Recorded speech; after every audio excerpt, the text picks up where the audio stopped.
Hello friend, কেমন আছো সবাই? অনেক দিন পরে আজকে একটা বড় লং ভিডিও নিয়ে চলে এলাম। তো আমরা কোথায় যাচ্ছি সেটাই প্রশ্ন।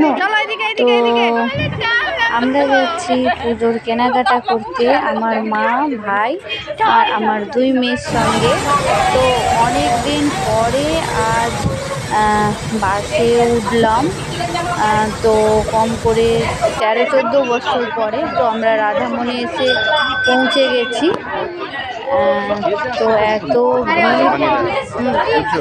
রাধামণি এত ভিড় একটা জায়গা যে যেদিকে তাকাও পুজোর কেনাকাটা চলছে, ভীষণ ভিড় ভীষণ ভিড়, এদিকে ওদিকে দেখলাম। তারপরে আমরা মিলননগর টোল ট্যাক্সে আমার ভাইয়ের বাপের বাড়ি, তো টোটোয় করে এখানে পৌঁছে গেলাম। তো তারপরে ভাইপোদেরকে দেখার জন্য এদের বাড়িতে এসেছিলাম।